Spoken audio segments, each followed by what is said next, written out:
Hello दोस्तों, क्या आपने कभी सोचा है कि जिस नौकरी को पाने के लिए लोग सालों तक पढ़ाई करते हैं, वही नौकरी अगले कुछ सालों में हमेशा के लिए गायब हो सकती है।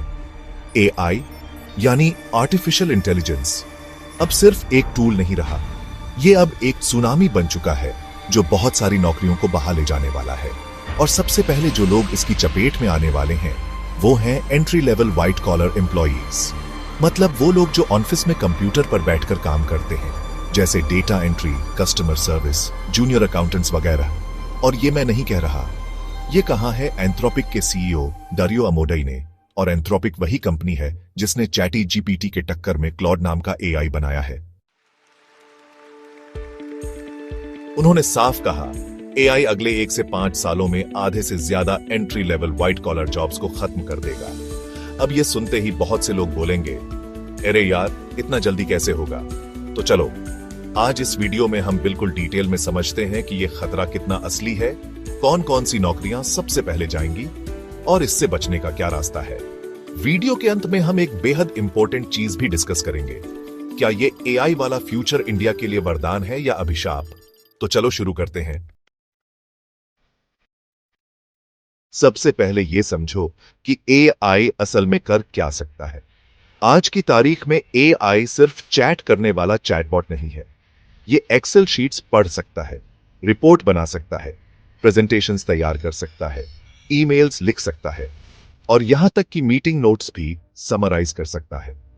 मैकिंसी की एक रिपोर्ट कहती है, एआई 2025 तक दुनिया की 50% से ज्यादा व्हाइट कॉलर जॉब्स में ऑटोमेशन लाने की क्षमता रखता है। मतलब जो काम पहले किसी जूनियर एग्जीक्यूटिव को करना पड़ता था, वो अब एक एआई टूल कर सकता है, बिना छुट्टी लिए, बिना तनख्वाह मांगे। एक सर्वे में 44% कंपनियों ने माना है कि उन्होंने ऑलरेडी एआई टूल्स को अपने ऑफिस टास्क्स के लिए इंटीग्रेट कर दिया है। अब सोचो, अगर एक एआई टूल एक जूनियर एम्प्लॉई का सारा काम कर दे, तो कंपनी उस एम्प्लॉई को रखने की जरूरत क्यों समझेगी? अब सवाल यह उठता है, सबसे पहले खतरे में कौन है? तो चलो रोल्स के हिसाब से देखते हैं। 1. Data entry operators. एआई अब सेकंड्स में हजारों एंट्रीज कर सकता है बिना गलती के। 1. Customer service, BPOs. अब कॉल सेंटर्स में इंसानों की जगह वॉइस एआई आ गया है, जो बिना गुस्से चौबीसों घंटे जवाब दे सकता है। 1. Junior accountants, invoicing, tax filing, ledger maintenance, सब कुछ अब ज़ोहो या टैली जैसे एआई इनेबल्ड टूल्स कर रहे हैं। 1. HR interns and coordinators, candidate shortlisting, interview scheduling अब एआई की मदद से ऑटोमेटेड हो रहा है। 1. Content moderators and reviewers. अब यूट्यूब और फेसबुक जैसी कंपनियां एआई से कंटेंट फ्लैग करा रही हैं। इन सब का एक कॉमन फैक्टर है, रिपेटिटिव और प्रिडिक्टेबल टास्क्स। और एआई ऐसे कामों में सबसे एफिशिएंट है। अब बात करते हैं इंडिया की। भारत में लाखों ग्रेजुएट्स हर साल जॉब मार्केट में आते हैं और इनकी पहली जॉब अक्सर होती है एंट्री लेवल पोजीशन। चाहे वो दिल्ली हो, लखनऊ हो, भोपाल हो या कोलकाता, हर जगह कॉल सेंटर्स और छोटी आईटी कंपनियां इन्हें हायर करती हैं। लेकिन जब इन कंपनियों को एआई टूल्स मिल जाते हैं जो सस्ता भी है और तेज भी, तो ह्यूमन हायरिंग रुक जाती है। इन्फोसिस, टीसीएस जैसी बड़ी कंपनियां भी अब फ्रेशर हायरिंग में कटौती कर रही हैं और इसका कारण प्रोडक्टिविटी टूल्स हैं जिनमें एआई शामिल है। एक हालिया रिपोर्ट में बताया गया कि 2024 में बीपीओ सेक्टर में 18% तक नौकरियां कम हुई हैं, सिर्फ ऑटोमेशन की वजह से। आप सोच रहे होंगे, यार टेक्नोलॉजी तो पहले भी आती थी, लेकिन इतनी तेजी से बदलाव क्यों हो रहा है? तो बात यह है कि पहले जो काम एक डेकेड में होता था, वो अब 1 साल में हो रहा है।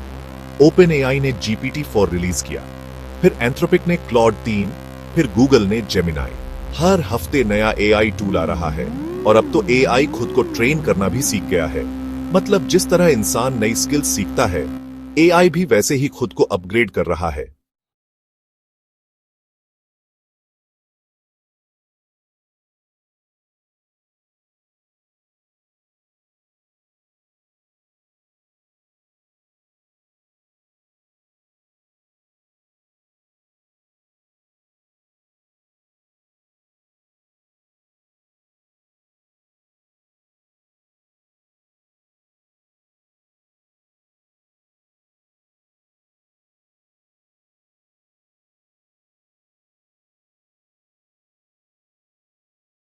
खत्म कर रहा है। अब यहां एक उम्मीद की किरण भी है। एआई जितना भी स्मार्ट हो जाए, वो क्रिएटिविटी, इमोशन और कॉन्टेक्स्ट में इंसान को रिप्लेस नहीं कर सकता। एक टीचर का बच्चों को मोटिवेट करना, एक थेरापिस्ट का किसी को कंफर्ट देना, एक राइटर का दिल से कहानी लिखना, ये एआई नहीं कर सकता। तो अगर आप ऐसे स्किल्स सीखते हो जिसमें इंसानी टच हो, तो एआई आपका कॉम्पिटिटर नहीं बनेगा, बल्कि एक साथी बन सकता है। तो अब सबसे बड़ा सवाल, इससे बचें कैसे? पहला, अप स्किल करो। सिर्फ ग्रेजुएशन से काम नहीं चलेगा, कोई टेक स्किल या क्रिएटिव स्किल जरूर सीखो। दूसरा, एआई को समझो, उससे डरने की बजाय उसे यूज करना सीखो। जितना जल्दी आप एआई टूल्स को समझोगे, उतना आगे रहोगे। तीसरा, फ्रीलांसिंग और गिग इकोनॉमी, फुल टाइम नौकरी ना मिले तो छोटे प्रोजेक्ट्स लेकर काम शुरू करो, एक्सपीरियंस कहीं से भी बनता है। चौथा, कोलैबोरेशन स्किल्स, टीम के साथ काम करना, अच्छे से कम्युनिकेशन करना, ये ह्यूमन ओनली स्किल्स हैं, इन्हें मजबूत बनाओ। तो दोस्तों, एआई एक खतरा भी है और एक मौका भी। जो लोग समय रहते खुद को बदल लेंगे, उनके लिए एआई एक सीढ़ी बनेगा, और जो लोग पुराने सिस्टम से चिपके रहेंगे, उनके लिए एआई एक दीवार बन जाएगा। ये फैसला अब हमारे हाथ में है। अगर आपको ये वीडियो अच्छा लगा तो लाइक करो, शेयर करो और कमेंट में बताओ, क्या आप एआई को खतरे की तरह देखते हो या मौके की तरह?